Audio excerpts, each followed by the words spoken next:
You came for Elsbeth and Raven, but you're going to stay for Elm.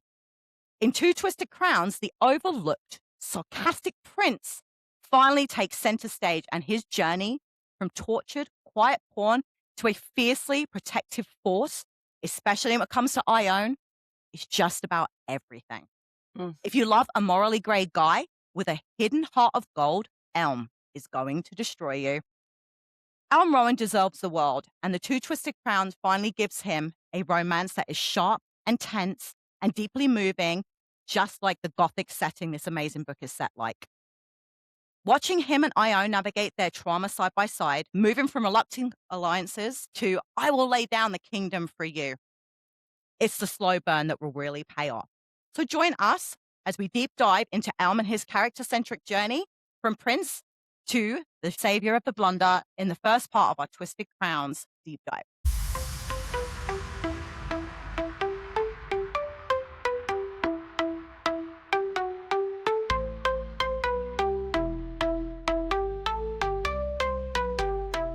Hello, readers. Welcome back to the Toppling TBR. I'm Stacey. And I'm Hannah. And today we're covering Two Twisted Crowns, and we are doing a deep dive into Elm and all that he is and his character growth. And we're even going to discuss Ione a little bit throughout the journey. Yes, we are. So I guess overall, there was one chapter in it, and it was actually in a Raven chapter that Raven was describing Elm, and he compared him to a fox, and I absolutely loved that. He Is said that because of the red hair? Maybe. No, he said he's a fox because he's cunning and slow to trust, and he can read body language and energy. And yes, he's a ginger. I know. I'm like, am I suddenly collecting redheads? I mean, after Carrion and Elm, those are two of my favorite characters. So yeah, I guess I like redheads. I had no idea. I had no idea I like redheads. No idea. I do now. With green eyes and all They're so very different personality-wise, though. So, I like the range, I guess. Yeah. So who is Elm before the story starts to you? Because to me, what I gathered from everything with book one and even just hearing about his past, he is sarcastic. Yes. He is avoidant. He is Yes. hyper aware and, just quietly observant, so keen. And he's very angry, but he keeps it contained. Yeah. So only people like, Raven and Ione and people who he allows to be close to him can really see it. Yeah. And he is the spare prince, who wears his rotten reputation, and he uses his humor as a shield. Right. And we know that he does not enjoy power and that he survives his court and his role by being underestimated. And he likes to live in that comfort zone. And overall, the biggest thing about him throughout his entire life is that he refuses to become Hoth. And he refuses to, if he ever is in a position to rule, refuses to rule the way that the Rowan men has. And we know he's not going to bend and accept authority. Right. So that is who Elm is before everything starts. Did you want to add anything on him there? I kind of got the feeling that as he is very guarded and he's very aloof in the way he comes across. He's not a big fan of letting people know who he is. And he has this like roguish charm as well. And I think that's conducive of everything he went through in his childhood because he felt like an outsider. Oh, He never felt like he was fully involved in his family. He knows his father preferred his brother. So he had to live with that knowledge. And then knowing that his brother was basically terrorizing him for his entire childhood, you can see why the two people that's supposed to love you the most were the ones that made your life hell. So you can see why he's really hard to get to know and to trust. And walls. yeah, and I kind of it's funny because obviously I've had trauma in my life from my ex-husband. So I understand what it's like to have to try and overcome that. And it's funny because as I was reading him in the first book, I was like, "Ooh, he's such a shit." Like he's like, oh, I don't know. He rubbed me out the wrong way with the way he kept treating Elsbeth. And this book, I'm like, "Aw, Well, my baby." I know. Well, we learn a little bit as to he made a comment in the book as to why he was treating Elspeth that way. And it was because he was afraid of losing Raven because Raven is the only person who's ever, like, adopted him and loved him unconditionally for who he I is, right? know. And It's so he made a sweet. comment that he was afraid of losing Raven, and because he's never had love like that. No, Oh, I poor know. baby. I know. I think because this time we went in and I was looking at him as a person opposed to a character, and it Mhm. really opened my eyes because the first book that we did, I'm like, "Yeah, I get it. You're cool, you're aloof, you're like, whatever, like, where's this big mask? Oh, fuck you." But really, he's like this emotionally damaged child just Yeah. looking for somebody to give him a hug, and there was no one there to do that, and the Yules were probably the closest, but I wondered how much he really let them in. You know what I mean? Like, did he fully let them in, or did he still keep them kind of at a distance? I And think was Ione the first person that really got through? he said at one in one of his chapters that Ione was the very first person or the only person who saw the whole picture of him, like his past, Yeah. everything, and she didn't cower at all. No. So That's and what I I know mean. that Raven also did because he was privy to and actually witnessed some of it, and he's the one that, like, essentially rescued him and took him out of that. But I think understanding on, like, a friend and cousin level is different than like, they're family, and yes, you Yeah. can have your walls up and your guards up around your family, but to completely lower them to let an outsider, AKA stranger, someone of the opposite gender that you've never known in, shows so much growth on his part. Oh, for sure. But my biggest feeling was it's one thing for somebody to know these things happen for you, but for them to know the emotional damage it took. Like, I think that you keep that locked away a little bit. And I think Ione really opened that. Yeah, she And did. I really enjoyed the dynamic of watching him try and protect himself to just not being able to around her. And I really like that. Yeah.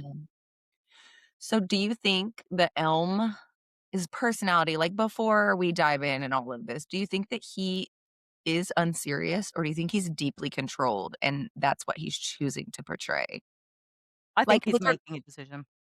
He's making a decision to be the I way do that he too. is. Like, even with Yeah. regards to him losing his keys and letting Raven take them, like, he just doesn't want that power. He wants to be underestimated. He does not want the eyes, responsibility, anything on him. I think No, he's I think you're right.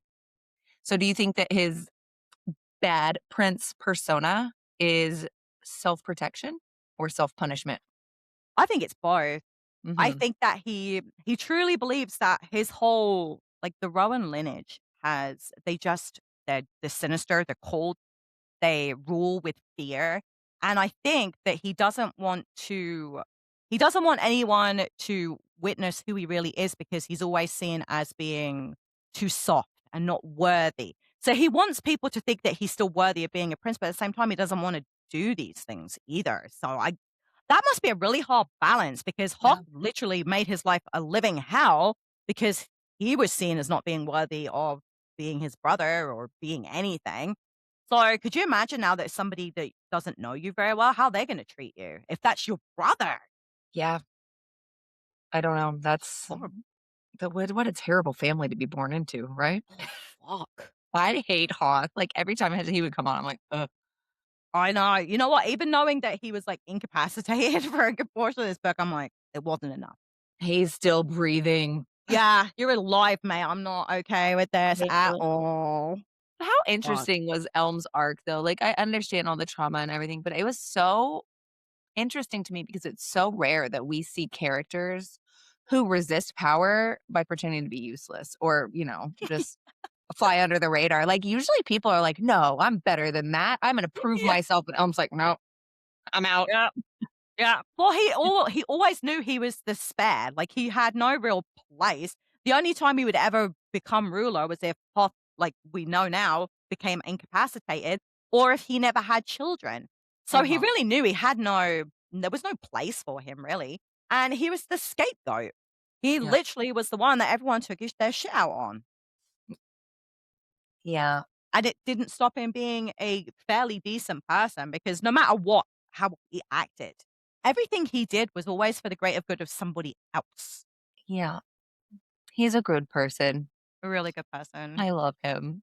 I And I do don't know too. I can't remember on my first read through if I loved Elm as much in the first book because I remembered how much I loved him from Two Twisted Crowns. On this Oh. reread, I loved him in the first book. I found him so witty and charming and funny. And yeah, he didn't trust Elspeth, but I wouldn't either.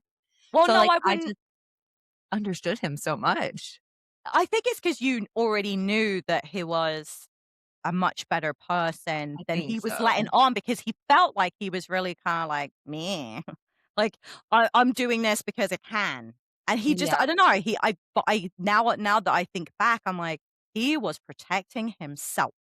He was making sure that she wasn't gonna come in and ruin everything Well, as himself well, and like Raven and everybody, he is yeah, loyal to a fault almost, like yeah. protective to a fault almost of the people who of his chosen family. Yeah. I actually Um, really enjoyed that he had another family that took him in without yeah. question and took care of him, and he didn't have to be alone. Because could you imagine growing up in that castle and having nobody? No. No, and I'm curious, did it ever mention how old he was or how long he lived there before the Yous came and, like, rescued him? Not that I can remember offhand. They Mm. may have, I don't know. I think I wanna say 10 or 11, but I actually don't know the answer to that. Yeah, I don't either. Be Interest curious to look back at that. huh, So, interesting. you wanna talk about the Rowan power structure at all? 'Cause We are, but I just one thing I wanted to oh, bring up yeah. about Elm when he was younger, I don't know if you noticed that he mentions that he used to read stories to bring himself comfort and to help put him to sleep, and I Yeah. thought that was so cute. That was like a Was little his bit of escape. that was something he probably kept to himself the whole time, and no one knew, and I was just like it gave me the fuzzies, That's why the and I wrote it library brings down. him so much comfort. That was his Yeah, place to escape. yeah, and I really liked that. I thought that was a really nice moment in the book, and I'm like, "Aw." Yeah, Yes, let's agreed. go to the power structures. Yeah. I was gonna say, Elm I just really enjoyed how Elm can really how he could see everything. He is so smart and aware. Yeah, And, the Rowans use the scythe for control and the chalice to force truth on people, and the right. mist as a way to govern through fear. Yes. And he sees it all and he rejects it and he clearly hates it. And I absolutely love that about him, that is something that he's never wavered on. No. Um, but he has such an interesting relationship with his scythe. Like, did you gather that as well? That, like, yes, there are moments where he's used it in, like, playful ways and, like, "Why not? I can. I have the power." But then I also picked up so much in this book that, like, he was r hesitant to use it or, like, Yeah. didn't really want to, and I don't think that it had anything to do with the physical pain that it puts No. him in. I think it actually had to do with people losing their autonomy when Yeah. he used it, and I don't know, I found that really interesting. I did as well. I did notice that he said that he gets a lot more pain when he uses it compared to when Hoth does. But I also noticed in the book that it said that Hoth didn't know how to use the card as well as he did. Yeah. So he didn't utilize the power of the card really in the correct way. And I think I read too that he was using the maiden card to like stop himself feeling the pain, right? Hoth was. Well, I don't think so, because I think that if he had used the maiden card beforehand, he would have known about its physical or its healing properties. I think that the maiden card was looked at as like a, "Ugh, that's a girl's card." Because You think so? I don't ever recall But any men having used it. But he pushed her out of the window and she survived, and he knew that the card kept her alive, so he must have known something. He didn't know that until she came to his room. Remember? Elm came to Hot's room, and it was whenever he had just first opened his eyes. And Ione walked in to like try to comfort Elm to be there for him. And Hoth opened his eyes and like stared at her like he was seeing Oh, a yeah. ghost because he thought that she was dead. So Oh, and that was the moment that he realized that the maiden card had kept her alive.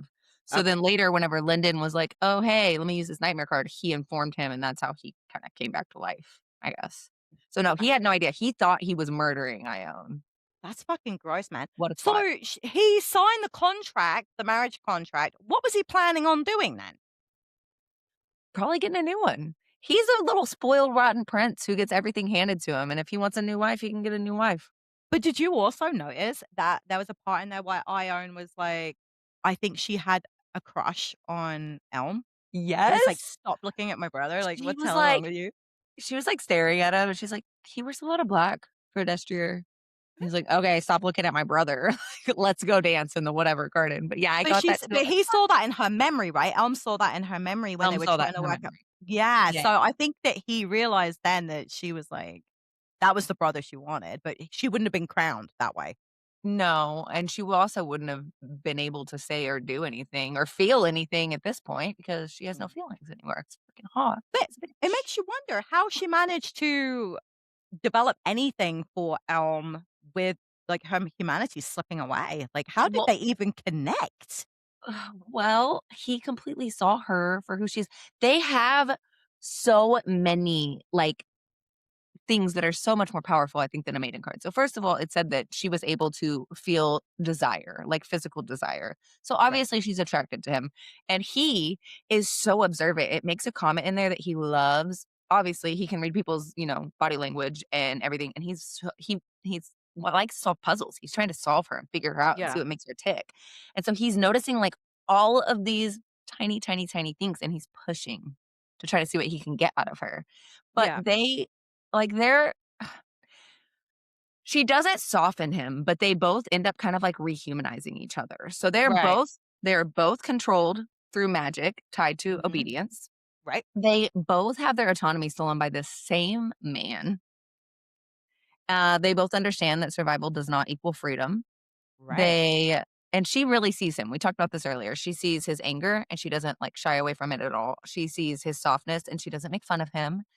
And she sees his, fear of being chosen, and I think she just really understands him, and he, in return, does something kind of radical for her. He doesn't force her to change, he just kind of waits. He waits for her to Yeah. save herself, and I don't think that she's ever had anybody give her that freedom. Like, look at her father, Turn is dick, and he's forcing her into all of these situations that she probably doesn't wanna be in. I doubt Right. him as a father is like, "Be yourself, grow in your own time." So and, Elm wants her real self. He doesn't want her Mhm. muted version, and because he's so patient in that, I think that was a big point of him proving that he's nothing like his brother Hoth, and I think that that's Right. what he needed as, like, a final, "Okay, I can let myself feel something for you, even though I'm not feeling it in the same sense that I would without this maiden card.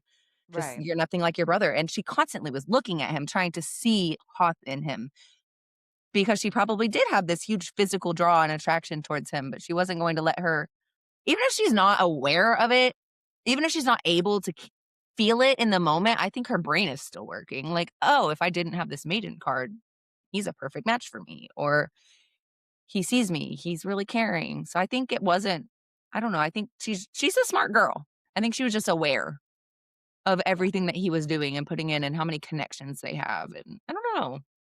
So you don't think it was, like, too insta-lovey? Because that was something that I was like, "Did this move quick?"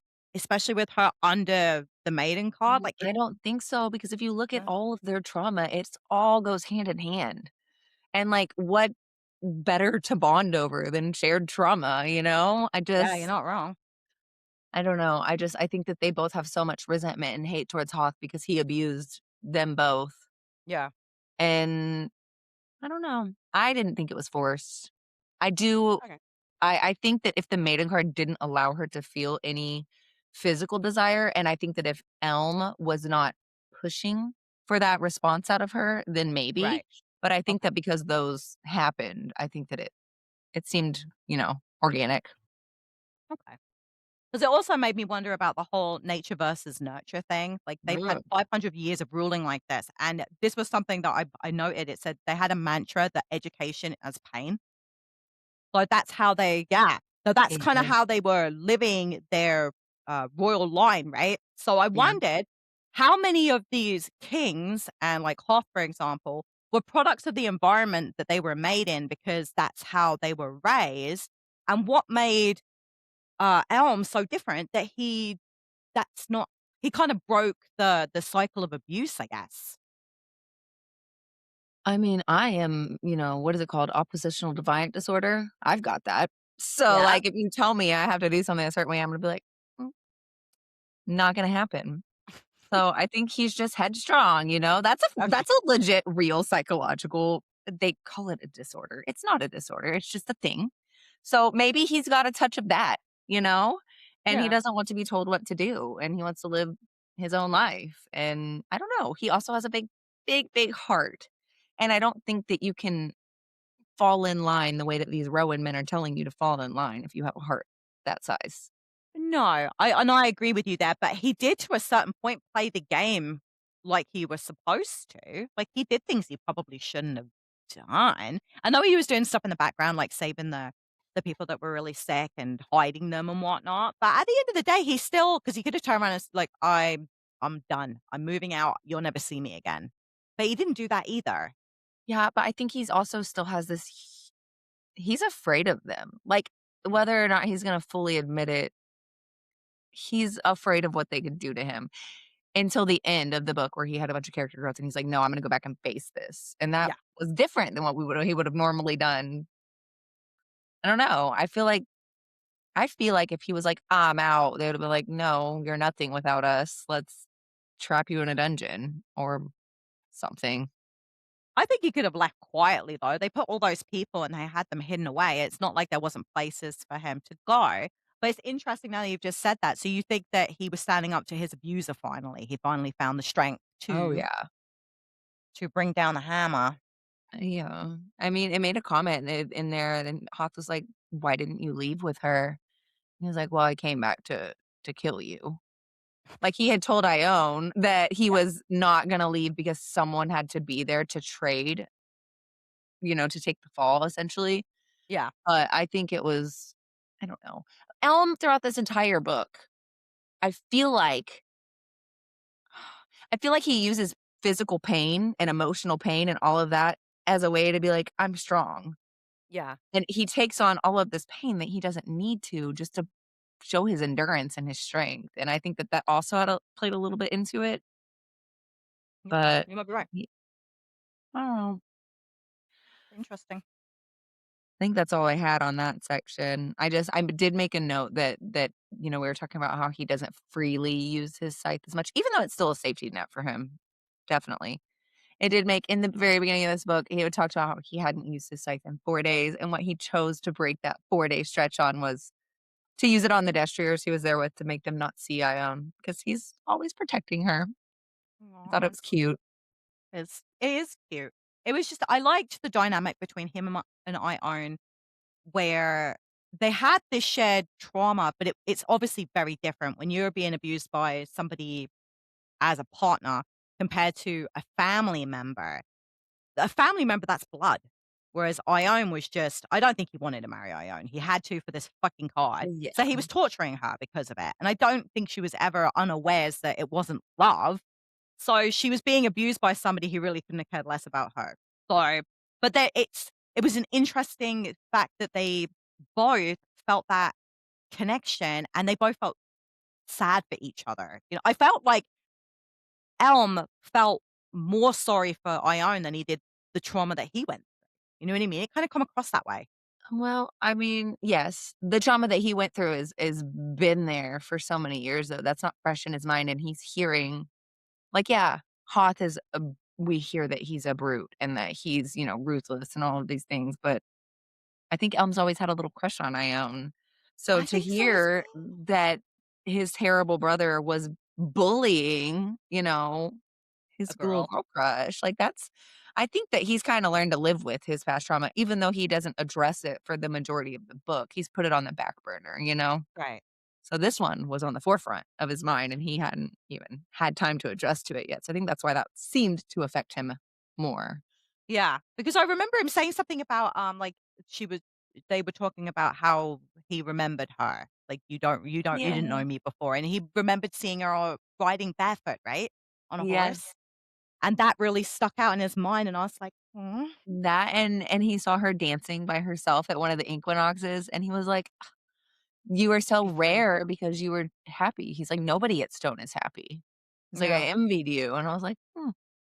That was sweet. I just And I then she in turn said, "Well, I envied you at" I think she said at market day whenever you stood up to Hoth because she is unable to do that. And I was Yeah. like, "Oh, Well, how sweet." but Well, also he's got sad. he ca she can't, like, she's been Yeah, tapped off. yeah, What if you know what? That was probably my biggest "you little fucker" moment was when we find out that because I thought she was just using the card, like, because I told you that, right? yeah, I thought that yeah, she was actively using the card for herself because that's what she wanted to do, and I guess yeah. I was completely wrong, but what kind of little fucker goes, "Here, tap this fucking card, and I'm gonna hide it from you. Mhm. Like, you're It'll be not gonna get this better if back." you can't feel Yeah. if you are gonna be my betrothed, because What a I fucker. don't have any feelings. Yeah. You know what? Maybe he should tap the maiden card, maybe he'll get some. Yeah, right, Can't that'd be be any worse, can it? terrifying to see long-term Hawk on the maiden. Or actually, maybe it wouldn't, maybe it'd be the exact same as he is now. That's what I mean, maybe nothing would change. He's already a cold-hearted little bitch. It's weird, but do you think that he was just born like that, or do you think that that's just how he was raised to be? I think that I mean, the king is kind of like that, so he's definitely Yeah, got some of, those traits, but also think about if he's probably a people pleaser, whereas Elm wants to, be true to himself. So if yeah, Hoth grew up trying to please his dad or be the best for his dad, and he got positive reinforcement every time he did something, cruel or bad or something like that, that just encourages him to be more like that. And then you get desensitized over time. So the more bad yeah. shit that you do, you're going to become desensitized to it. And then you're also getting praised along the way. That just is Yeah, a bad recipe for you to grow up to be a terrible human. yeah, I was gonna ask you, do you think that he was getting positive reinforcement every time he did something horrific? Yeah, I'm sure he But was. The king is already like, "Oh, this is my golden boy," or whatever. He didn't say that, but that's the vibe I get. well, that's the vibe I got as well because I felt like Elm was the scapegoat. I felt like they were basically it was like the narcissist, right? So he had like his golden child and the one he took all his shit out on. Could Mhm. you imagine trying to come back from that as a child? Like trying to come back from I don't know, that kind of pain? I'm just glad that he was able to stay true to himself the whole time. So, like, I know that he got made fun of for being, like, weak because he was emotional and he liked to read and Yeah. all of these things. And, like, yeah, he was able to not able to, but he ended up, locking his emotions away a little bit, but he still kept his love for reading and Yeah. all of his, things that he had used to escape, and I don't know. I'm happy that he stayed true to who he is, and that he I didn't am end up as becoming well. corrupt like the others. Yeah, because I was looking at him because I know we were talking about like looking at him from a psychological aspect, and I'm like, well, kids from narcissists tend to pick one of two ways. They either want to please the parent and they'll become just like the parent, or they'll be Huh, the complete anti-parent and they will do everything in their power to be different. Like not necessarily better, yeah, because I won't say that, but wanting to be something different. And I'm like, yeah. how on earth do you still know that you can't get away from them? Because a toxic family member is one thing, you can cut them out of your life, but he really couldn't. He really had no choice. Yeah, I mean, he didn't cut them out because he couldn't, but he did leave in his own sense. He ended up going and staying at Castle U and kind of just replacing his family with the U's, and I mean, yeah, he still had to partake in some court events, and he was still a destrier, and he still Yeah, worked for his father, but I think that he did a good job at distancing himself the best that he could and surrounding yeah, himself with the love that he could, you know? I don't know, I like that he was able to have that chosen family because his blood yeah. family sucks. Yes, yes, they do. What happened to that his mother? That was I was trying to remember and I didn't make any It notes. Did made she a die? comment. I think it did. It made a comment in there. I can't remember what it was though, and it was like a random little blip later in this book.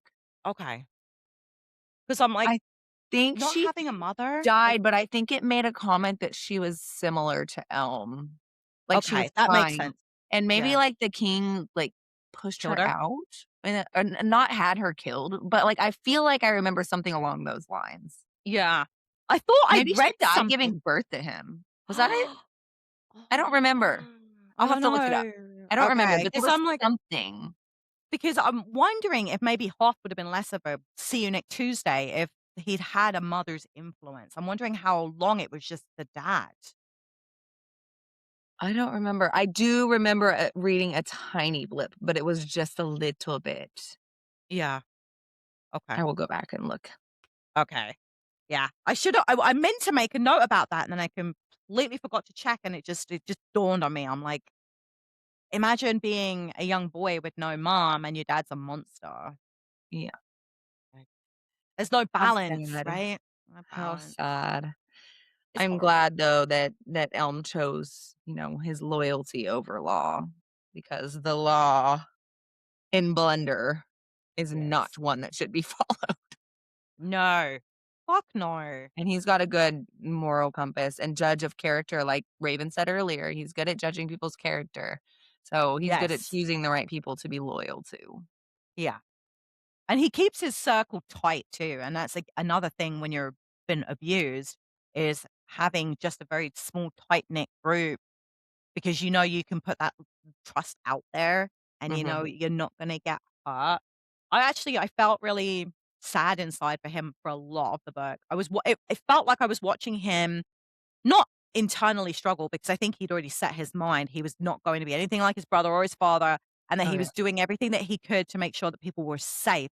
But at the same time, he he didn't really have any options of how to make things change until he had to become crown prince.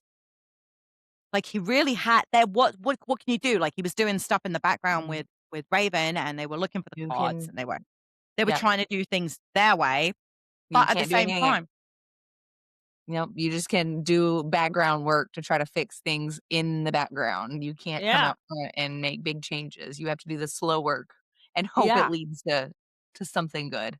exactly, but I kind of felt like the second that because I know he didn't wanna become the crown prince, he was like he's like, "No, Hell no, I don't want it. I don't want it." But until he accepted that that was something that was gonna happen, he couldn't have made real change anyway. Mm-mm.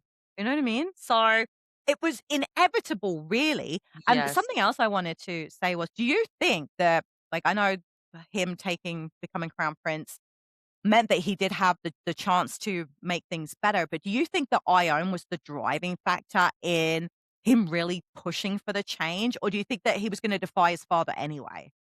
Like, I do you think think that he was was coming? I think he was gonna defy his father anyway. I don't think that he necessarily knew that he was gonna take the crown, even though one of my questions that I had for you was, do Yeah, you think that Elm had any idea that the Shepherd King's end game was to put him on the throne? Because the Shepherd King told him, like, a couple times, "I have plans for you." But then he also was like, "I'm gonna enact my revenge and take out all the Rowans."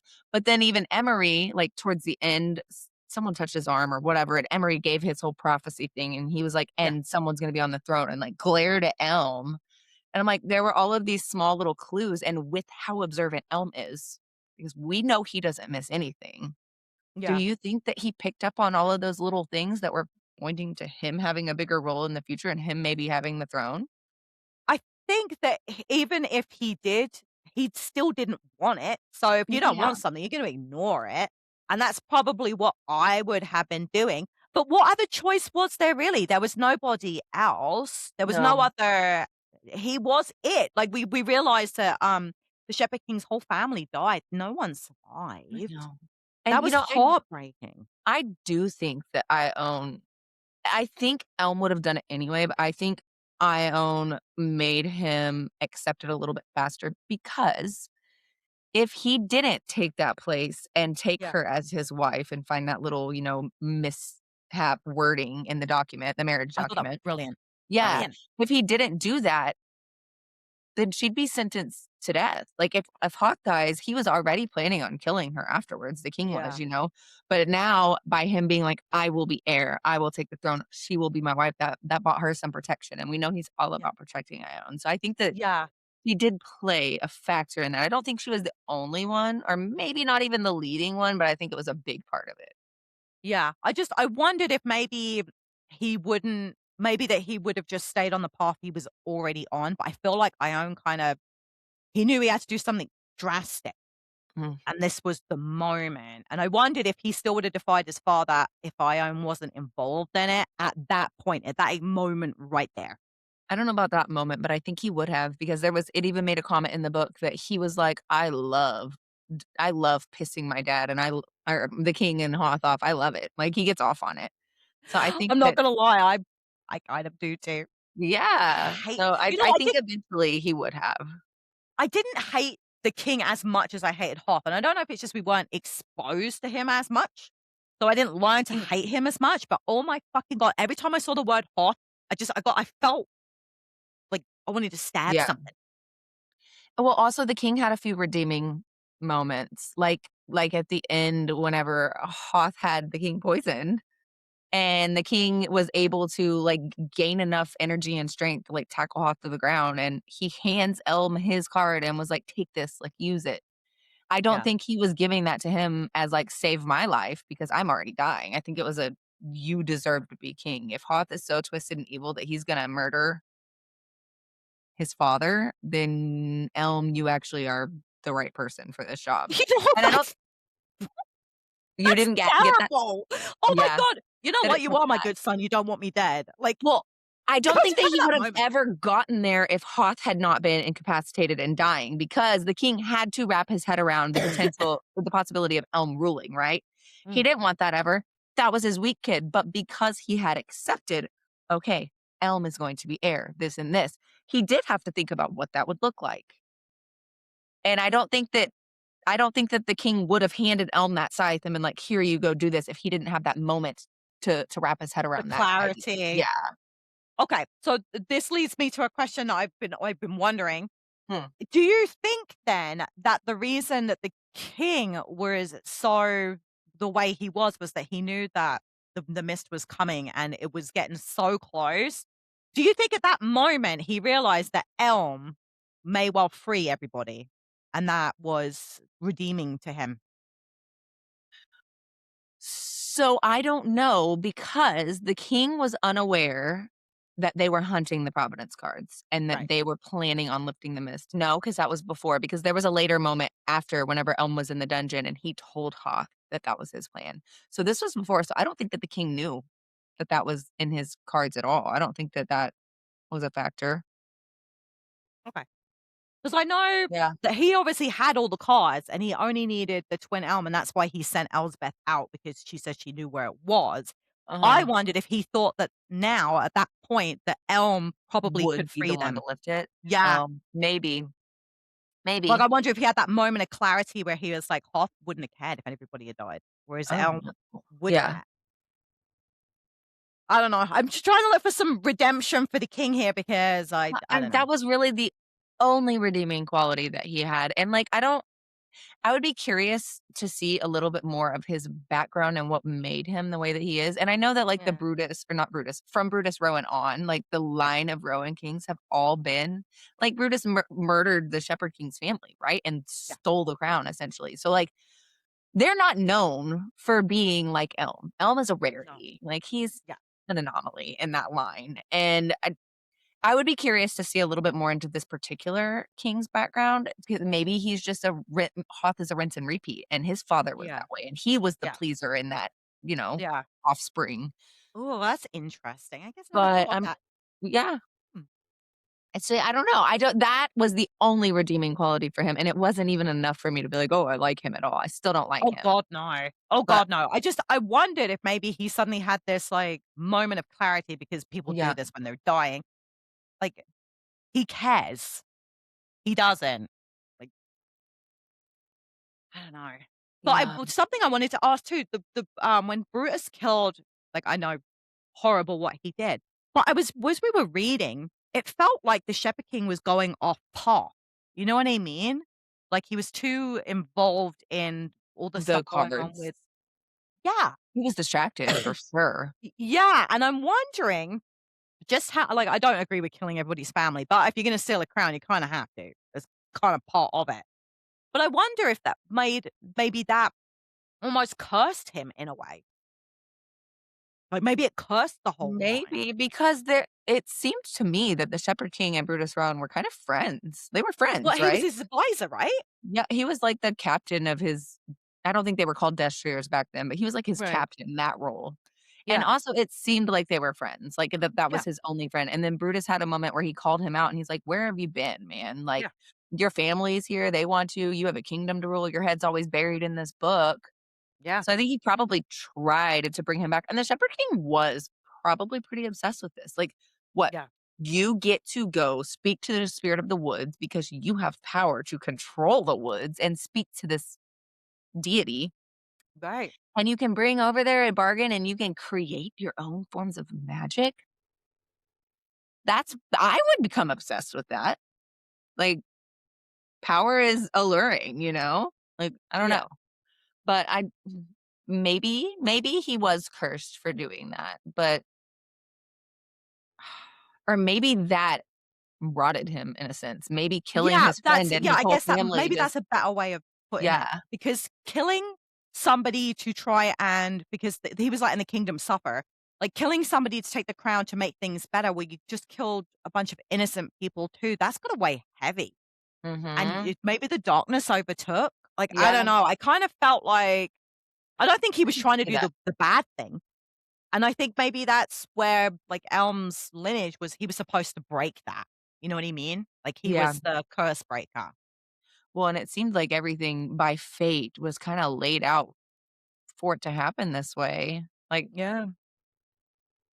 I I don't don't know, there know. was so many layers, man. There was Yeah, there so really was. many layers, and I felt like Elm was like, I know that he was, I think he had almost half the chapters, right? Like, he had almost half the book, and I feel like there is so much to him. Like, it's insane. It's insane Yeah. what information we got.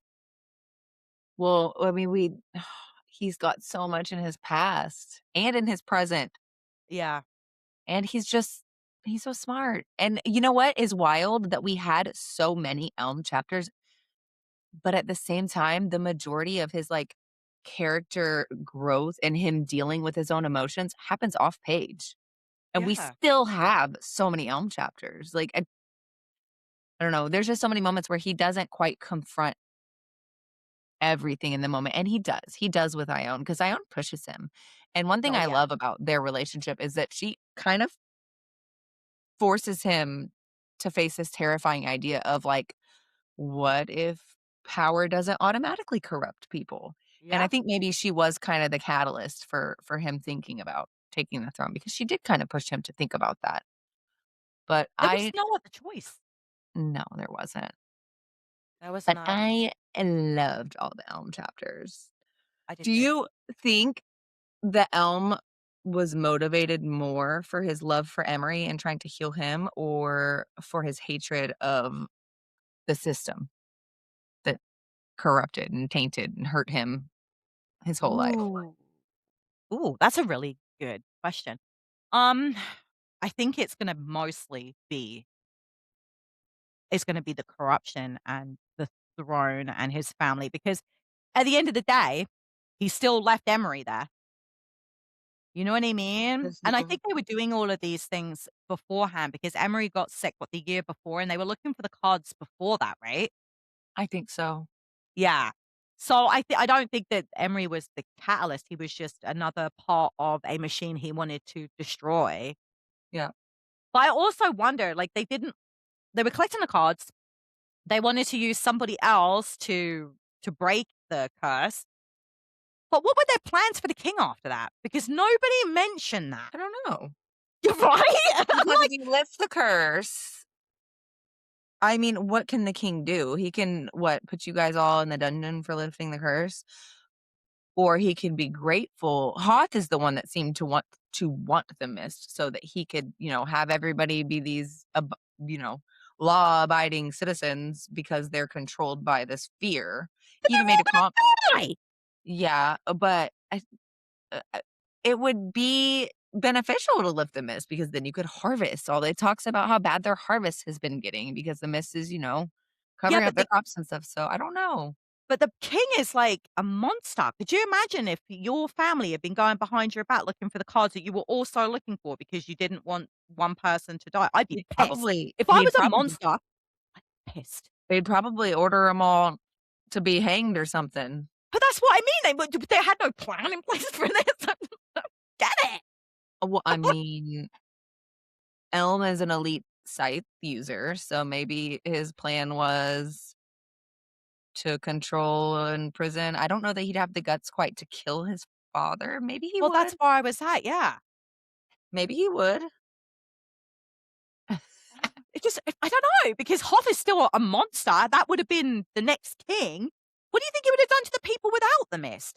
Nothing would have really, well, there would have been a change, obviously, but things still wouldn't have been great. Like, I don't know. I'm Yeah. like, it was almost like the unsaid thing nobody was saying, but they knew that they were gonna have to remove the king. There was no other way. Yeah, no, they didn't even mention that. No, They were planning everything except for that. yeah, I was like, "I'm not being funny, but this guy's an asshole. You're all gonna die." And then they're just gonna torture people anyway. They would have found a Yeah. new way of doing it. I don't know, I was like, "Did somebody just not say the quiet part out loud yet?" Like, Yeah, no, they definitely did not discuss that. The only other question I had was, at what point do you think that he stopped believing that he could bend the system and just decided that the whole thing needed to be burned? Because I think that whenever they were, hunting for the cards and everything, that was a him, "We're gonna bend it. We're gonna make it yeah, this." And then towards the yeah. end, he's like, "Fuck it." Like, I think when he became crown prince, I think he was realizing that that's where the power is. You can't do anything unless you're in charge. mm, right? But that's what I mean. This is what I didn't But understand was how on earth do you undo the mist and everything that had happened and still leave these fucking monsters on the throne? I don't know, because they're Mm. always going to challenge you and people are going to listen to them be out of fear, because that's how they've ruled. I You can lead know. through fear, you can lead through love, and fear historically, unfortunately, has a Oh, stronger pull on people. yep. Fuck, man. I still don't know how they would have gotten around that. And I I feel don't like either. they all knew, but they just didn't say anything. They would have had to trap or murder, like imprison or murder them. And how would that have made them any better? You know what I Well, mean? I mean, it's kind of the same thing that Brutus did for the Shepherd King, That's what I mean. but the I Shepherd King's, downfall was him having his nose in a book and him being, disengaged. Yeah. Whereas the Rowan's downfall is that they're actually evil. Yeah. I don't know. I didn't know if they would like did they plan like the cards? Could they have continued to use the cards after? Could they have like made them better? I don't know. I'm just Well, like, we see what happens with the cards after, and that was cool as hell. yeah, but I mean before they didn't know what would happen, Yeah. right? Like this was all new to them. Like, I don't know. I feel like that for me was the only missing chunk out of this book was what were their plans? Yeah, I didn't actually think about that, but I'm glad that you brought it up because I that was missing for sure. Yeah, it And I totally was. think that this book was perfectly executed, but that would have been, you know, good to Yeah. include. It would have been interesting to see where they were going with it. Yeah. You know what I mean? Where they were going with it. But I don't know. It's almost like it was like no one wanted to talk about it. Like, We'll shh. deal with that when it gets here. Yeah, we'll see what happens once we've got there. Like, I don't Yeah. know. I just because I was like the whole time going, are they going to kill these people or put them in jail? What is the plan here? Yeah. They didn't know what power the Twin Alders card No. held, right? Right. Okay. Maybe they were hoping that it would be so powerful since there's only one of them that that would be their ace essentially. The Yeah. I Or don't know. maybe they would say, "Hey, you want us to do this, you have to advocate the throne." I don't know, it just there was nothing. There was nothing there to bite onto, and I kind of wish there had have been something. Yeah. But that was my only complaint about the whole Yeah. book. That's Yeah. pretty That's fucking fair. good. Yeah, it is. Yeah, I like it. But do you All know right. what I also loved? I loved the fact that if you think about it, Elm redeemed the whole of the Rowan line. Yes, he Like, did. he Oh, managed well, to yes and no, because he's not a fucking Rowan anymore. He's just an elm. well, yes, I know, but I mean, he literally took their whole disastrous reign and he basically redeemed the family name, really. I kind of liked Which that. is good, but also at the same time, I don't want them to have any redemption. I think Elm should just be in his own category because he's amazing and the other ones suck. Yeah, But you're not wrong. You're not wrong. I thought it was a nice way for it to have been bookended out.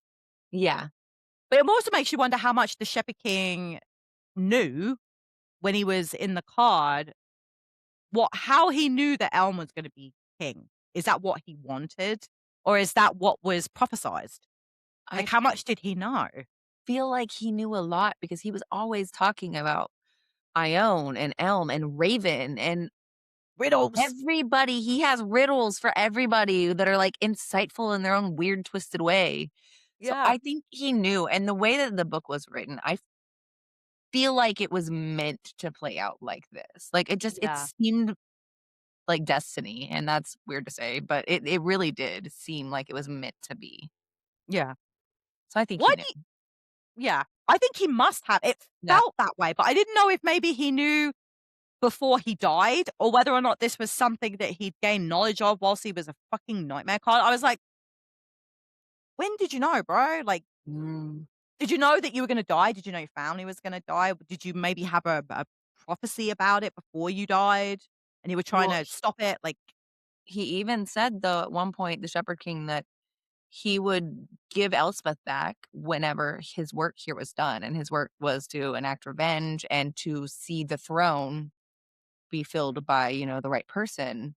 So right. maybe he was just hanging on. Like, I know that the Nightmare Guard had his soul, but maybe he had the possibility of joining his children on the other side the entire Oh time, god, and he I was hope staying over here so. just to complete these tasks. I hope so. Man, it was something. Yeah, Now, why do you think she gave Elm the big character arc for this story? Because she could have picked anybody. Why do you think she went with Elm? because he's awesome. I love Elm. I don't know, he was so funny. First of all, he's funny, and I feel like a lot of these characters in her book are kind of bland, and I don't mean to be rude to these characters, but Right, Elm had the depth, the intelligence, the observational skills, all of that to be able to hold that position of power right. and to make, the true right king. But I don't know. Who else would she have given it to? Well, no, I wondered if maybe there was because she could have done some of my own chapters. She could have given us some Yeah. Jesper. She could have given more pieces in another way, but she chose I to focus solely on Elm, and I thought that was I really interesting. I think because Elm has so many layers. Like, Yeah, he from such a young age was tortured and still held true to his himself, and he saw everything, he understood everything, and he still was going to try to make it better, and I think he just had a lot more depth. And if you're gonna go deep into a character, you need someone who has that. oh, for sure. I Um, kind of felt like he was the anchor of the book, like the heart of the book. And I think if you were going to use anybody, because you couldn't use Raven at that point, I felt mm-mm. like when Elsbeth was pulled away and he couldn't, like, he had no access to her, that he kind of like just went deadpan almost. You know what I mean? He was just like focus mission. So we needed somebody to give He us like the didn't have a lot emotional of connection he did. personality to begin with, though. Well, no, I but mean, with he was Elsbeth, at least nice. there was something. You know what I mean? Yeah, So I can see why she had to pick somebody else. I wondered why you thought it was Elm, and yeah, I'll be say, honestly, he's my only character in this entire book that I'm like, "I love him, he's funny." I did really like Jesper. If she had more, I would have really enjoyed her. I like Philip. Was his name Philip, or it's not Flitwick, it's Philip. yeah, I really liked him and Elm's relationship. Like, I feel yeah, like Philip was able to call him out a lot, and Elm called him out right back, and it was, like, open and honest, but playful at the same time. right. And I think that Elm is just able to call people out on their shit, but do it in a respectful and playful way, and I don't know, that added to me liking him a lot. I did. I thought it was the right choice. Like, when Yeah, I I was looking agree. through, I was looking at the characters, I'm like, "Who would I have picked?" And there literally was could have seen her doing some, like, Ione chapters separate, like, how she was Yeah. dealing with what was going on and her thought process, but at the end of the day, I didn't need it. She did a really good job of us getting Ion's feelings and thoughts and all that through Elm's eyes Through because Elms, he is yeah. so good at reading her. I think that Ooh. she did a good job with that. Yeah, you know what? I think it was better to because Ione on the maiden card would have been very, like, I I don't think she would have picked up on all the little micro, yeah, expressions and cues and feelings and things that he was able to pull out of her and see. So Ione yeah, chapters, I think, would have been pretty basic, yeah. No, but I Elm loved it. Elm made her more interesting through his eyes. Yes. You know what? She was because I remember asking you about, like, was she really like this? Like, who would wanna take this maiden card and become this way? So I thought maybe she was a little bit Yeah, I remember backwards. you asking And that. now, like, now that we got the point from Elm where he was watching her before, and I'm like, "No, that's really not how she was at all." And I think it was nicer to get because my opinion of her changed through Elm. Yeah. His telling of what he remembers of her. And I was like, "Okay, it's really quite sweet, actually." Yeah, It's because it quite sweet. started off the very first book with Elspeth basically saying that Ione was complete opposite of her. She was personable, she was loving, everybody loved her and all that. So we get that she was that, but that Yep. could coincide with the Elm or with the Ione that Elm saw and with the Ione that's power hungry and all of this other thing. That doesn't really Yeah. mean anything. So being Yeah. able to hear from Elm, just her happy, carefree, I don't care what people are thinking. I'm living my life for me kind of vibe that she put off. That's great. And it also I'm made me like, more sad for her having lost all of that to the card. could you imagine? Could you fucking imagine that your whole personality, who you are at your core is suddenly locked away because some No, little prick no,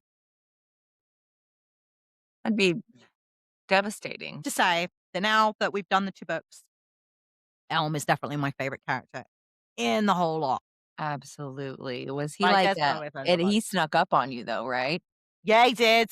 Yeah. But, I liked the fact that he was so reluctant to become king, but he knew that was his duty and that was what was necessary to bring Mhm. peace and order, and I loved that because I always felt like he never was power hungry, but at the end, he still it wasn't what he wanted, but with Owen by his side, it felt like he could do it, you know what I mean? And they Yeah. could What I don't know, I really liked it.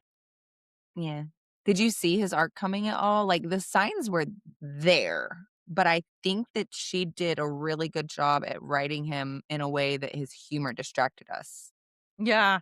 along I the don't know, way. I did like I said, he was I felt like he was hiding himself from me, like, so as a Yeah. reader, I felt like we didn't get to know him because he was like every now and again, the snot would come out and the sarcasm, and he was just like, "I don't trust you, and I'm keeping my eye on you," and I'm like, "Yeah, he does Yeah. a little bit," and then you could feel that she did such a good job of opening him up to us as readers too, because I was like, "Oh, I get it now. Oh, that's horrible. Aw."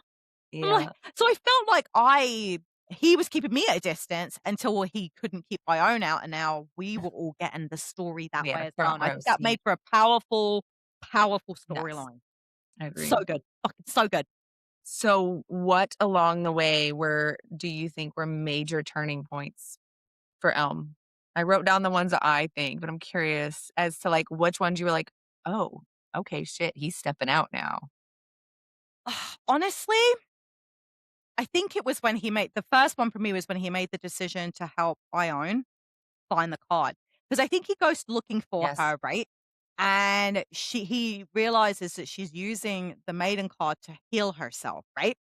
Like, doesn't he go and find her? He is able to because yeah, and that's the first one I put, and it was right after that. The first one I put was him freezing the throne room because that's whenever oh, and I have to make a comment about this throne room scene because that was the first big one that I noticed. It was a big turning point for him. But I just loved a couple instances in this scene Yeah, where well, first one I didn't love, but whenever they brought Eric in and they charged him with treason or whatever, I'm like, yeah, "So seriously, you outed Elspeth?" yeah, Or not Eric, Turn. And I'm like, "You outed her to Hoth and brought her up and locked her in a room with this fucking terrible evil prince for yep, nothing." But yep, a also, fuck Taryn for we saw in the memories, for seeing how yeah, drunk Elspeth was on the night of equinox and not stepping in, like, that's your daughter. Your job is yes, to be her protector. yes, But the things that I loved about this scene was whenever, Lyndon corrects they're doing the chalice, right? right, And Lyndon corrects Ione, and she's like, "Oh, I think you meant to say your majesty," and Elm calls him an yep, asshole out loud. Fucking loved that. 'cause I don't know, Yes. Elm's just a little rebel. But also, I loved that whenever the king under the chalice, the king was like, "Did you know about Elspeth's, infection before she got or before you got engaged to Hoth?" And she Yeah. admitted that she did, and the Yeah. king was like, "You disgust me," and I was like, "It's mutual." Yeah. Bitch, you're gonna say that the king disgusts you to his face under the She's chalice? already in trouble. She's already in trouble. What the Oh, hell I can you do at that love point? that. That girl's got some big balls. I loved that part. But the throne room was the big turning point for me, where Yeah. he realizes that if he doesn't step in and intervene, people are gonna die. Also, he's trying to, restore the balance and save Ione's life and all Yeah. of that, but it was right after that because during all that chaos, Ione ended up getting her palms slit, Yeah. remember? And then he ended up going up to her room to That's check right. on her, and he was like, "Whoa," and he's Yeah. able to piece together that the maiden was the reason that she was able to Yeah. heal. So, yeah, that But was he's that just was but that was the first point in the book where I was kind of like, okay, he's seeing things that he didn't know. And then mhm. when he does the scheme for, protecting her with the marriage, like, with the document, that Yes. was a massive one, a massive, and that's when I was like, "Dude's turned on his fucking heels." Like, Ye he's coming now. yeah, But again, and it was also to protect Ione, and I feel like a lot of the way through, things that he does is happening because of how he feels about her. yeah, but it's mutual too because I also noticed in the garden mist incidents when they're looking for the maiden card and he takes his shirt off and dives into the pool and ends up, like, breaking the statue of Brutus Rowan and gets, like, kinda buried under it, and Yeah. he loses his charm and the mist starts coming in. Ione ends up taking off her own charm to Mhm. give it to him, and that was I a know. big I was like, "Ah, well, she cares about him too. She's willing to risk her Yeah. own safety Yeah. to help him," and I know she's all about balance, but for a heartless lady to Mhm. take off your own thing, Yep. your But own that's form to give to him, that was big, big for me. But this was one of the things that I wondered about the maiden card too, because she never forgot how she felt about Elspeth either, and she still tried to protect her. So it makes you wonder how much of it was she holding off? Like, how much of it was she stopping from actually coming through? Like, how It much power did she can have over the card how that she strong is still she had as a these moments? person Yeah. to be able to fight that Yeah, in just that even yeah, the fight. small Be able to instances? fight, like, the effects. Like, obviously, she Yeah, couldn't fight everything, but she was doing a certain amount of staying in a certain amount of control because we're seeing that in the things that she's doing for people when really mhm, she shouldn't care. yeah, Because if that was it made it sound like the maiden card was just like, "Oh, whatever, bring me grapes. Fuck them. Oh, you're dying? Great. I'm gonna eat my grapes and yeah. watch you." But that's not what happened to her. I think that if she would have just accepted it, Yeah. then that's would have happened, but I think that she Okay. because she has such a big heart and it talks about how much she loves people and all that, I think that Yeah. she wouldn't let that happen. She's not gonna let Yeah. she's got that protective nature to her and Elma really alike in that sense. Yes. Yes. Yes. Yeah. Sorry. Yeah. So, I don't think that she submitted to the card. I think that she Yeah. kind of fought it along the whole way, and that kinda kept her present in her mind a little Yeah. bit. I know that made me wonder about, like, the Scythe card and how, like, Hoth wasn't feeling the effects the way that Elm did because Elm fully allowed these things to happen to him. So he knew when he used that card that what he was doing wasn't right or just really, and he accepted the punishment from the card for that, like the nosebleeds and the headaches. That and he also mentioned that he's the most powerful card user, and so I think that maybe he's giving himself and all of his More, power into the yeah. card, whereas Hoth I feel like Hoth would never be okay, like, losing control, even if he's using it to control. So I Yeah. think maybe he's holding back a little bit because he can still get the Yeah. same result, even if he's not as Yeah. powerful. He's still I don't know, actually. It was a very intriguing thing to watch Yeah. Ione fo I guess because it felt to me like you were right, she's fighting against it. She's still managing to keep a certain amount of her nature that she cared still enough to do these things to I don't know. I just the whole book just had my brain on fire, man. Yeah. So another big turning point, and this is actually I well, oh, this one before that was I own getting back the maiden, and whenever she turned it off and just screamed and relived all of her traumas. Like, oh, that was heartbreaking to me. It was horrible. Could you Horrible. imagine? Like, you've been abused, you've been used and controlled and all this, and not only that, you've been murdered, Yep. pushed off a freaking tower, and, like, I couldn't imagine having all of those emotions bottled up and not even being able to feel them or address them or anything like that, and then they all come flooding back in at once. Ugh, Oh, poor Ione. And I couldn't. I really actually adored that Elm came and sat outside of the door so that he could feel it all too, and he was crying. I was like, "Oh, sweet Elm." Yeah. I really like him. I really like him. I think he Yeah, was the perfect, like, complement to the yeah. stuff that was going on. I I think one of the scenes that got me the most, like, I legit cried, was whenever Elm left and he rode off on his horse, and he had that moment where he just, like, screamed. And he kinda just used that moment and, like, let go of all of his, you know, past traumas, and he was like he said he was screaming for the little boy he used to be and for, like, all of these things, and then that scream turned into a laugh, and it was kinda like this moment of release for him, and I just oh my god, I loved that moment, but I also cried. Yeah. It was really big for him, and It how was cute huge. that at the end of that moment, he brought her back all of her dresses. I thought that was He's really sweet. so sweet and He's just such a cutie thoughtful. pie. He really is. And then the next big turning point in him, obviously, was whenever he sent her away Yeah. and he chose to stay. Do you think that was him being brave or reckless? I think it was both because defying his father, because that's what he did, right? By sending her away. Yeah. But he had to protect her, and I think that was more important. Do you think that fantasy books romanticize self-sacrifice too often? No. I love it. Do you? Yeah, I do, because I think that's a big key thing is when do you realize that somebody matters more than you? That's when that happens, right? Yeah. That's a pivotal moment for somebody for realizing that they matter more than your own life. And for me, Yeah, that's like that gives person the heart too. Like I put myself in danger for you, but that doesn't mean that I'm gonna lay down and accept that danger. It just means I'm gonna fight extra hard to get back to you. And I love those moments. I do. Yeah, I know. yeah, it was necessary for the story, but it was Yeah, sad.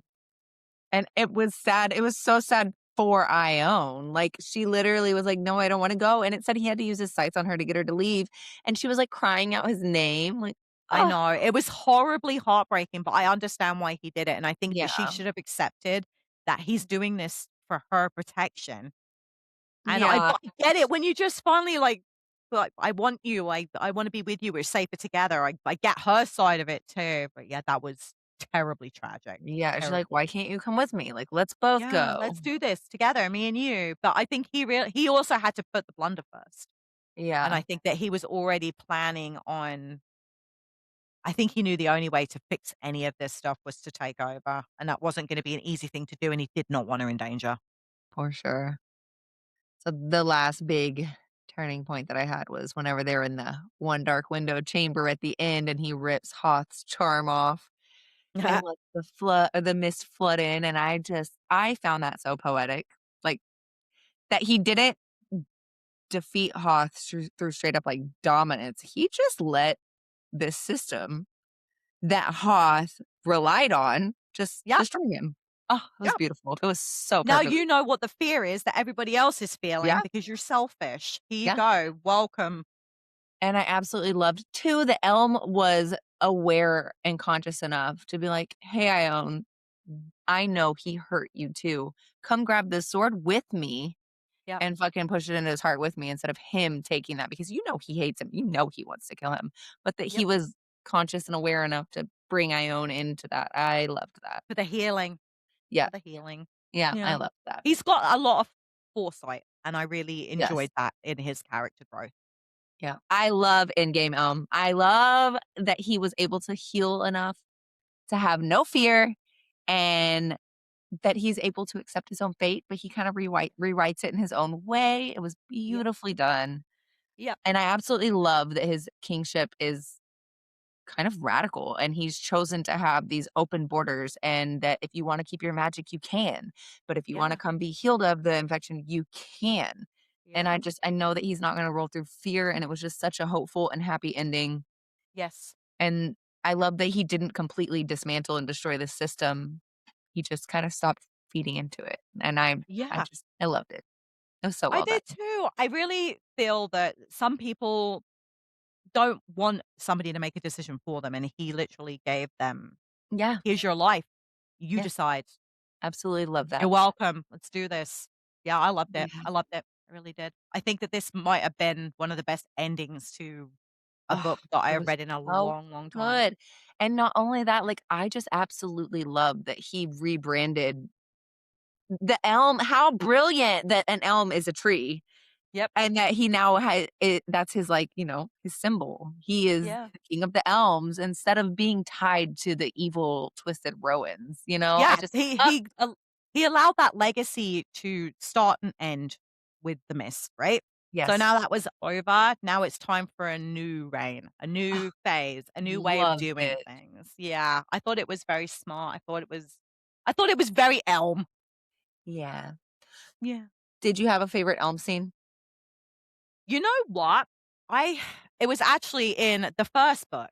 Yeah, In my favorites were in the first. Yeah, so when he's looking around for, the card with Elspeth in the house, and he makes that guy bow to I her. love that one. He's like, "What, no bow?" That's what popped into my head whenever I wrote that question down too. So I was like, "That is it. That is my Uh, favorite moment," and that was back when I wasn't sure I really liked him a lot. So for that moment to still be my favorite, I thought that was really funny of me. I think that because in the first book, he was using his humor as a kind of his Defense. armor, So I Mhm. think that we got a lot more of that in the first book, and I think that he was having to confront his emotions and his feelings and his trauma and all that in this book, so Yeah. he wasn't quite as lighthearted and funny. We just got more depth. Yes, So, for I sure. guess in this book, I really loved his curiosity about Ione and trying to make her feel things. Yeah. Loved that. But I really, really liked his comment that he made to Ione, and he was like, "I'll be the worst Rowan king in 500 years." After he told her that he would make sure that her family would be safe there and everything. Like, that's perfect. You will be the worst, but you'll also be the best, and I love The that that best. is Yeah. true in both Yeah. senses.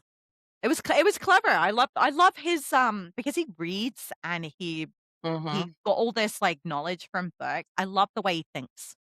Me too. Like, it's clever and artistic. I love it. Me too. Do you think Elm will ever forgive Turn? Because we know he and Ione are gonna be together, and we know Turn is her father, and, whenever they were in the dungeons, he's like, "I'll never forgive you." You know what? I don't, and if it was just him himself, no, I don't think he ever would, but I think if Ione decides that she wants some kind of a relationship, I think Mhm. he's gonna have to, and I think he'd do it for her. Yeah, I think so too. Yeah, and Mm. you know what? Personally, I think that that's the kind of person you cut out. Like, he only ever thought about himself. Like, why would you want that? Well, Ione might wanna cut him out. Mm, We didn't really get a lot of, you know no, no. insight into her feelings on that, but she saw that he saw how drunk she was at Equinox with Hoth and that he didn't step in and do anything where she could have No. easily been raped that night or Yep, abused, and yep. she was, abused in a sense, and he did nothing to protect her, and not only that, he sold her off for power, For and power. Yeah, he's done a lot of really shady things, so I don't know, yeah, maybe Ione won't forgive him, and maybe they will just, have a distant relationship with him with, yeah. no trust in it. So, who Yeah. knows? Well, I think it's gonna basically really boil down to how she's feeling, and she Yeah. just might need time, He's gonna let her and lead. he's gonna let her Yeah. guide that because that's one thing I really love, that he doesn't force his opinions on anybody. Yeah. He gives He's people the so smart. space to Yeah. come up with their own decisions and ideas Yep. because you can't force that on anybody because it's not gonna be genuine and it's not gonna No, actually give them any growth. no. If anything, it'll build resentment because you told them what to do. So, Exactly. And what happens if they eventually have children? Like, that's still going to be a grandfather. that could really change things as well, and that could maybe give them a bridge. But that's, again, still Ione's decision. Yeah. I wouldn't let that fucker back in. I wouldn't. I think if a man was more worried about his power than my safety, that's not a man I Yeah. want in my life or my And you kids' know what? lives. Opal is more than enough for Oh, a great fuck yeah. I She love was her. amazing. Opal and the U's are all you could ask for That's grandparents. all you need. Yeah. That's family, And I friends for life there. hope that Opal divorces fucking turn I don't know if divorce is a real thing back in this world, but I hope she leaves him. I hope she does too, because at least, she did what was he doing to her then? That makes you wonder, right? How was he treating his wife? Well, she was unaware that he even had the nightmare card for 11 years or however long it was. So he definitely wasn't letting her in, No. So what being was she, honest the with the her. cleaning lady? I mean, I know she Mm, liked to garden. yeah. The gardener. You were just there to give me children. I have no Eh, attachment to you. yeah. God, like, he's just gross. And he didn't even have any real reason to be gross. He just was gross. No.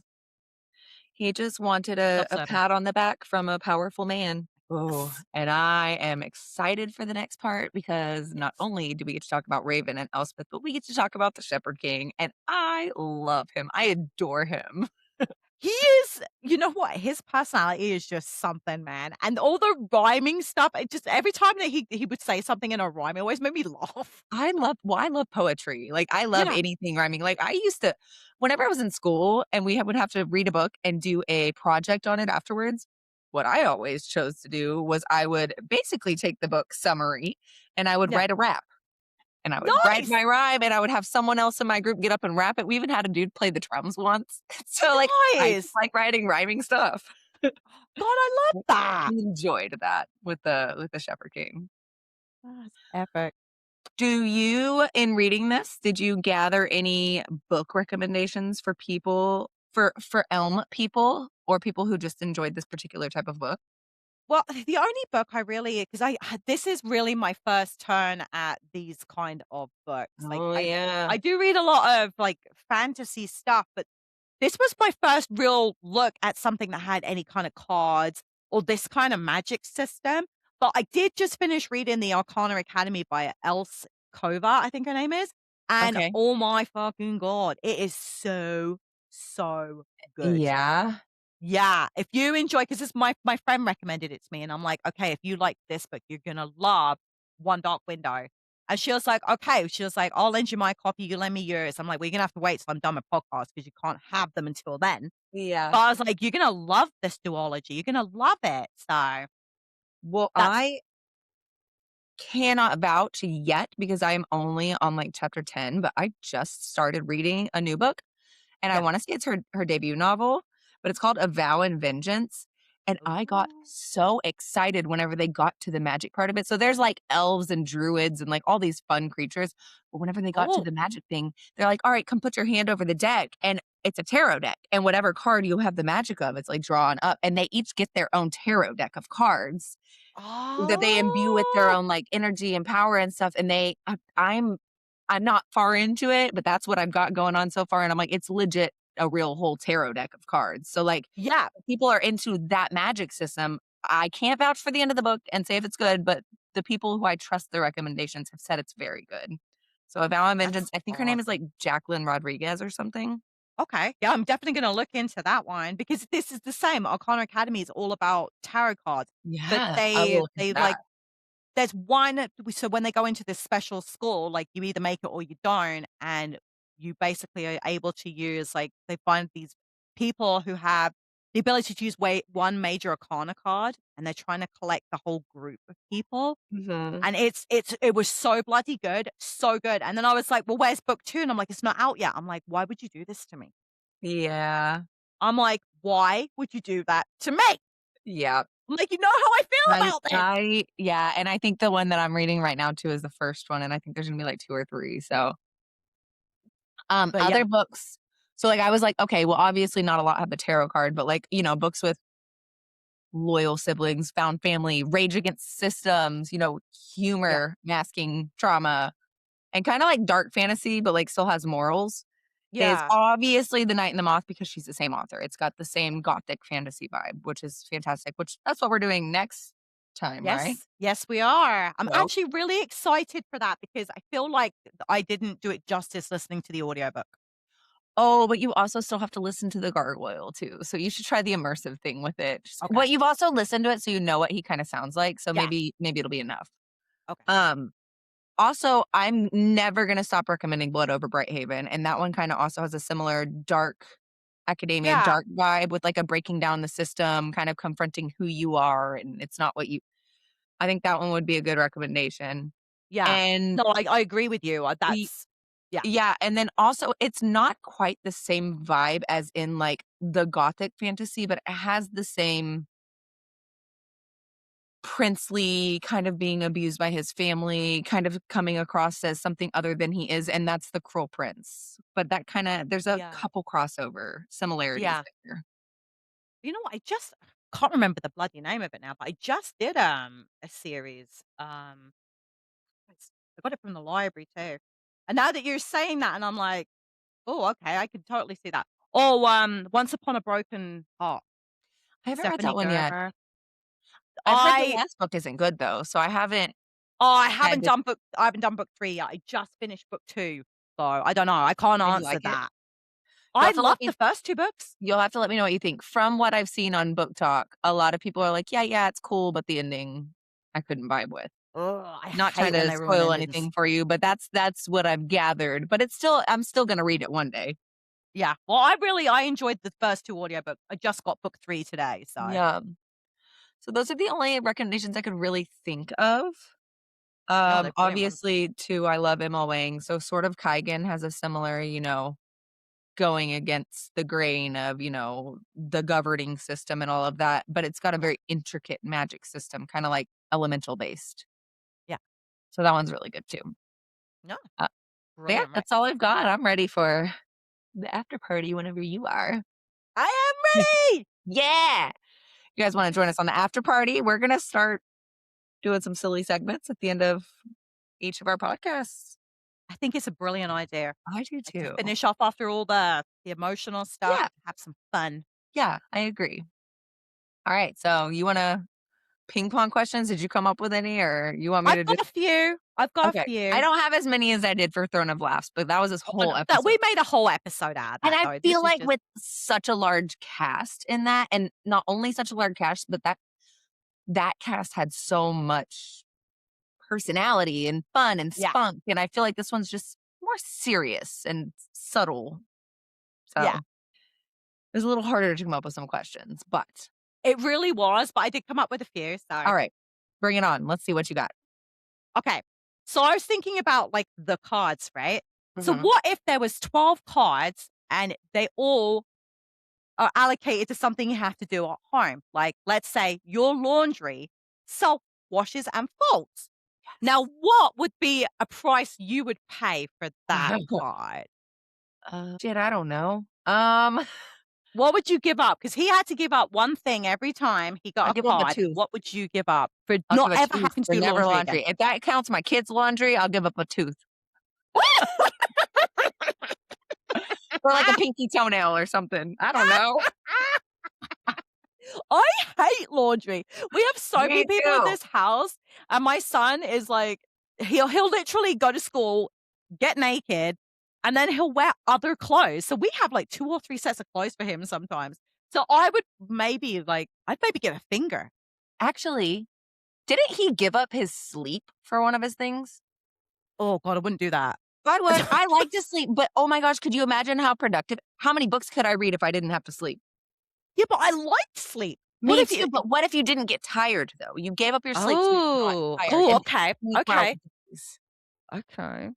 I That's why I'm can't like, "Oh, I could read for an extra 8 hours a day." while everyone's asleep. Could you imagine how much quiet time you'd have too? Yeah. Everyone's asleep. I already have to drag my ass up to bed. I try to go to bed at 12:30 just so I'm not miserable the next day. But, like, I easily could stay up until, like, 3 like I used to. Okay, so what's the worst thing that you could think of, like, chore-wise, that you would give up in an instant? What would you give up? My Like, least what would favorite you chore. really give that would be a sacrifice? Um, If I could have, like, a self-cleaning house, like, it included everything, like, no dishes, no laundry, no But it feeds floor, you and no feeds you. litter boxes, anything like that. Oh, I wouldn't even mind the feeding. I love cooking, Okay. but I don't like the cleaning afterwards, obviously. Who does? So, I can't give, like, an arm because I need that to do stuff I like. Not if you don't have to clean. I don't wanna yes, I do. How am I gotta carry kids around? Like, um, an ear? No, that's not that big of a deal. I'm thinking body parts. I need to get off the body parts and give, like, not my soul. I couldn't do that. Mm. No, I don't know. Um, yeah, no, I don't know, but it would be something big for sure I'm like, would I give because up, that like is worth it. Maybe it an would be eyeball. so worth it. Oh god, you're an eye patch. I'll wear it around my neck. I'll be like Mad Eye Moody or something. I love it. I Yeah. love it. Yeah, I thought that would be fun. Yeah, that would be cool. If Elm did not have to worry about any repercussions or punishment or anything like that, and he could use his scythe on Hoth in any humorous or entertaining way, like as in a prank, what do you think he Yeah. would or what would you like to see Ooh, him do?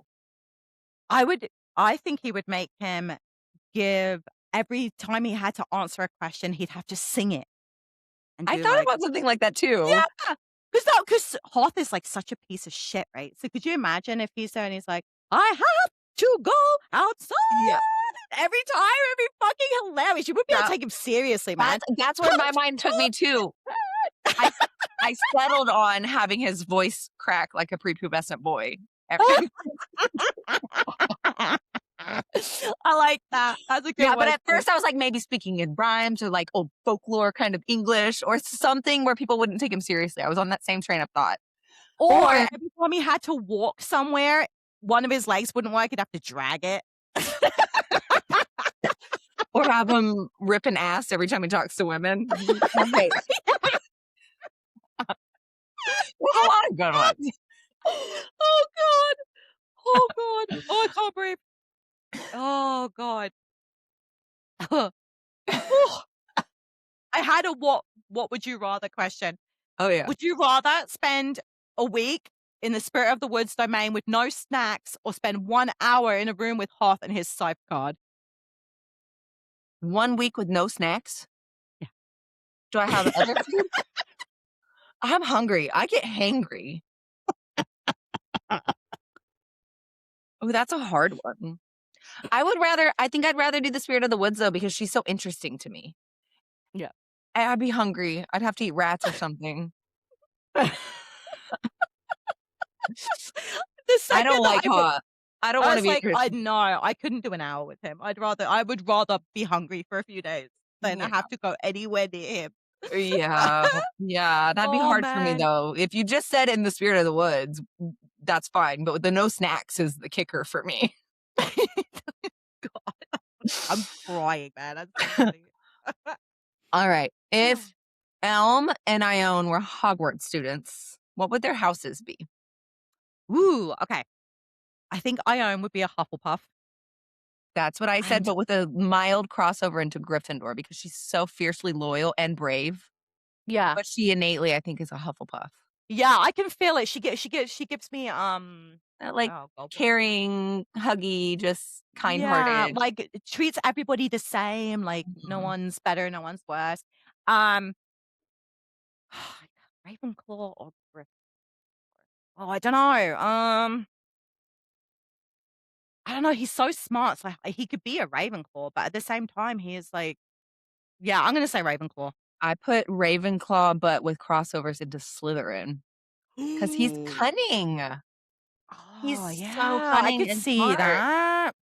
I could see that, I could probably see that. People just view Slytherin, negatively, but I'm Slytherin, so Yeah, but I don't think it's necessarily that it's I think it's that they have skills that make being evil really easy. yeah. And he could be if he wanted to be. Look at his family. Yeah. I think that that was a really tight rope of Mhm. where he would have gone, but I get the feeling that even from being a young boy, he was always very sweet, and I Yeah. think there was no breaking that. They didn't break Yeah, that. and we love Oh, him for it. I do too, because that could have gone so badly. Yeah, it could have. Okay, so I have another one. Yep. So let's say that Elm is on a dating app. What information do you think he would give about himself while he was trying to attract a date? I don't think he would give much. No, We I talk don't about either. his walls. I think he might brag about, like, his ability to command a room. I don't know. Just leave it vague. You know, royalty. I'm of royal blood. I like going for horseback rides in the dark. Like, I don't know. Screaming into the void. I like to read by I candlelight. like to draw. He likes to Yeah, draw. I don't that think could that be that's a something nice he one. would, omit. Yeah. Um, a rebel with a cause. I don't know. Oh, God. These are Yeah, I don't know. good. I think He's very private. I think he would give it over to Raven for Raven to make his profile. No, that would be a big mistake. Could you imagine that? Could you imagine the things that he would say? No, he respects him. It'd be like, dark horse, Yeah, I was about to doesn't say, trust easy with a heart of gold. it'd be worse if he handed it to Jesper. She would just fucking harp on him. Oh, she would roast the fuck out of him. That would be epic. Yeah, I'll be good. That would be brilliant. What? Yeah, no. Okay. I had a few other ones that like weren't super great, but I was like, do you think that if Elm had a Spotify Wrapped, what do you think his top genres would be? Like, what do you think his playlist and music listening history would be? So who am I doing this for? Raven? Elm. Elm. Okay. You know what? I kind of get the feeling that he likes like the more like the cutesy kind of like soul music Okay. from the 90s, like I put something with a 90s really pop. yeah, I something could with picture like a like Alanis gentle Morissette and stuff. yeah, like a gentle tone with some nice lyrics, nothing I heavy. could picture him riding on his horse to like, got a pocket full of sunshine. Or do the what's that song by Rihanna where she goes, "Cake, cake, cake, cake," and he's just there eating cake? Yeah, that's funny. But also I could picture him, I put in there that it would be like chaotic, funny, and a little unhinged. So like love songs, 90s pop, and a little bit of Yeah. dark orchestra mixed in there. Yeah, I could see that. I don't think he'd be like there'd be no thrash metal in there. I don't see him like Yeah. anything heavy on the instruments, like something with a nice melody. Yeah. Love it. That was a good question. That was a really good question. Do you have any other Uh, ones? I actually have a music one as well. Oh, So, yes. if the Nightmare had access to Elspeth's internal soundtrack, what song do you think he would play on loop to really annoy her? Oh gosh. Yeah, pick the most annoying song you can think of. Um, Happy birthday? Oh my god, no. It was my daughter's birthday yesterday and she's been singing it nonstop. So it's cute, but um or like lullaby nursery rhymes kind of things. Oh, Because that's that would be also like so bad. eerie and creepy in a weird way. Okay, so my daughter, Charlene, has this thing about Miss Rachel. I don't know if you've ever seen her. I have. Oh my god, every time I lose a brain cell every time I have to hear any of her songs, and all I could hear was the phonics song, and I'm like, that would drive me Na na insane. na na. Yeah, I know Miss Rachel. Oh my god, and I'm like, if somebody was in my head and did that for, like, a moment, I would be screaming. I'd be Or screaming my no, fucking brains out. Baby Shark. That Oh, you know what? I my actually don't youngest know or my Baby Shark. oldest did that. Do you? Okay, I well, my don't eldest mind it. only wanted to listen to Baby Shark for like a year straight. You I wouldn't could mind do it. I it? could do it. We're K-pop demon Baby hunters Shark, right now. yeah, that was her too still. That But the soda soundtrack's pop not that song. bad. I don't mind it, but we went to my kids had a Valentine's disco at the school and I took them, and the DJ was leaned quite heavily on the soundtrack. Good. So, can you imagine having, like, 60 screaming kids all Yeah. screaming the lyrics? My little soda pop. Yeah, and they're all screaming, and the DJ guy's just like, I bet. "Yeah." Yeah, they love me. He's like, "Woo, what's up, my people?" That's My funny. friend was like, "Do you think he enjoys what he plays?" I'm Ooh, like, "I think you'd have to." to do this kind of job. I think you'd have to really love it. Yeah, I think actually the nightmare would just pick a song that's catchy and get stuck in your head and just sing or play, like, a line or 2 of it so that it's Oh, stuck in your head. yeah. Because they say if you finish a song, like, if a song's stuck in your head and you finish it, it'll get it out of your song, but it's the not knowing, the needing to finish it that gets it stuck in. Yeah. Oh, like that song always goes, "Oh, I've got a song, no get on your nerves." Oh my god, Oh my my brother god. used to sing that, and it used to get stuck in my head for Or weeks. you could do that 99 bottles of beer on the wall. Yeah, but at least you get to the end There's eventually. so many options for what he would do. He would have fun with it. That's Or he would do awesome. it over and over, and then he'd switch up a song to where she'd be like, "Oh, a new song," and then the next day he'd go back. Yeah. Oh my god, because I could just see him doing it. I think he was kind of respectful when it came Mhm. to, like, giving her space and privacy, but could you imagine if he was singing all day? Oh, no. She would Fuck be done. no. Okay, if Elm had a podcast, what would he call it? Ooh, okay. Probably oh, that's a hard one. I wanna Yeah. say something to do with his trauma, so, like, maybe like a therapy thing, so The Scapegoat's Guide to Becoming King.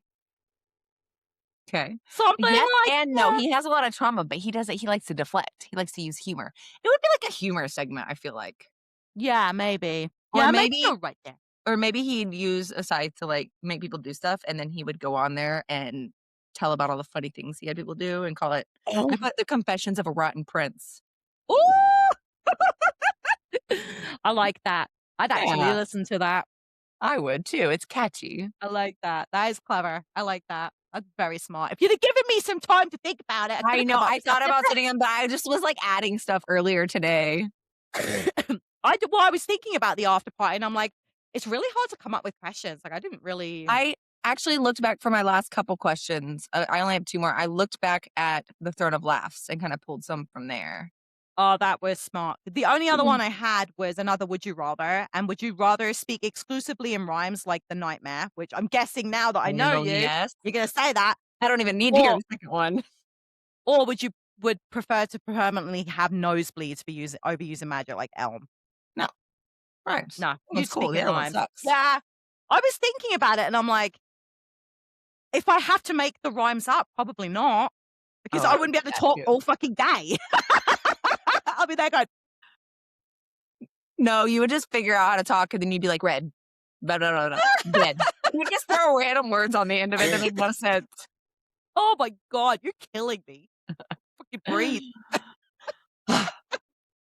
Okay, so this one I liked from Throne of Glass a lot, so I was like, "I'm gonna take this one." What would Elm and Ione dress up for as Halloween? Ooh, see, I could see her doing like a little Bo Peep thing with a big dress, and he would be dressed as a destrier, I was about to all say in the black. sheep. No, there's no way she's getting him to dress up. I'm sorry. He would But come he as a could be a destrier. black sheep. Oh, there you A go. black sheep, perfect. Because you know he's not gonna wear a different color. Well, he likes his black. I Loves know. his black. So I would thoroughly enjoy seeing him as the Mad Hatter and her as Alice. Oh, that would be great. I get the feeling he wouldn't do it, and I don't care how much she begs. He's gonna be like, "I'm That, wearing like, the same thing Johnny I wore Depp last Mad week." Hatter, he's got the red hair. Like, Oh. he could do it. He would just have fun and be weird and, like, I don't know, elusive and mysterious, and, like, all of those things could tie into him, and I feel like just the blonde for her would be good for Alice. Yeah. Oh, that was a great question. No, Yeah, I like I'm all that one. done. That was all I had. The only other thing I have is and this was so, so, so hard for me, and I think it's really hard for me because I don't watch movies or TV very often, Yeah. but who would you fan cast for Elm and Ione? Ooh, okay, so he's got red hair. You know what? I'd pick the guy from Riverdale. I think his name is oh god, what's his name? Okay, he plays Archie in Riverdale. See, I don't know this, I'll have to look it up.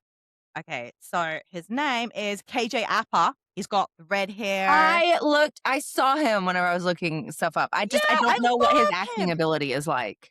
Oh, he's really good. He He is? played Archie in Riverdale. He was so, so good. I really He could enjoyed him. pull off an elm?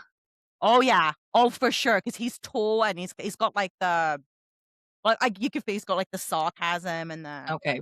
yeah, he could totally do it. Okay, So, Ione. 'Cause I need someone around about the 20 mark. Mm. Ooh, the girl that plays Suri from, Witcher. uh, um, oh my gosh, what's her name? I can't think Freya of her name. Allen, is that her? Something like that, I 'cause think that's her. she's yeah, I think they make a great pairing together, a I really good pairing. think she would be good, but I think I picture Ione a little bit more of like girl next door kinda pretty. Really? I don't know. So I was looking up people and I was having a really hard time with Elm. Couldn't find anybody that I liked. And so I shifted over to Ione and I don't know how to pronounce her name. Saoirse Ronan? Saoirse Ronan? Is that how you pronounce her name? Oh, I think I know who you're talking She's about. I can't picture what she's in, but I saw her face and I was like, that's it. And then I looked at her IMDb and I've actually seen her in a lot of movies and she's just a really good actress. So I started looking at pictures of her and her husband is a redhead actor. Oh. And I'm like, well, we could go with her and her husband. His name is Jack Lowden. But then I thought about it and I was like, you know who I have seen act and who could pull off an Elm? And I casted him as Arrowin, but Cody Fern. Oh, yeah, he would I work. could see him I could see personality that. wise being able to play Elm. And he's got the red hair and he's got like Yeah. I don't know, I don't know. I could see him being regal and mysterious and super smart. Yeah, I agree with you. I Yeah. think there's some really solid choices there. It'd be interesting to see if this one ever gets picked up, though. Who knows? There have been so many books and being like turned into TV shows or what. Did you see? I don't know how much Brandon Sanderson you've read. Did you see the Apple TV picked up Brandon Sanderson and they're doing his Stormlight Archive and Mistborn? No, I just bought book 1 of Mistborn. I have it, so it's My on husband's my reading it right list. now. It's so good. It's so good. And so I haven't read it in a few years, but he's filling me in as he goes, and so I'm being reminded of it. And I love it. Oh, I love it nice. so much. No, It's we just did, His and Her, the Alice Feeney book is it good? on it. It was alright. I've only read 2 of her books, Yeah. and they were both good, but I didn't love them. I think I gave them both 3 stars. Yeah, well, the TV show, they miss out a couple of the, like, key points from the book, which I think didn't sell it so well for me, but it was alright. Like, the last episode, like, my husband was like, "Ooh, that was good." Yeah. Yeah. And we just did Cardinal, which I didn't even know was a book series, but that show is oh my god. I can't even tell you the last time I watched a TV show. I do want to watch Shrinking because I love the first 2 seasons, and they just started the 3rd season, so I will be Oh, cool. watching that soon. Excellent. But yeah, it's been a while. Yeah, we've been reading in bed. Like, my husband, like, got Project Hail Mary and The Martian, and we're gonna Has read he one read each. Project Hail Mary?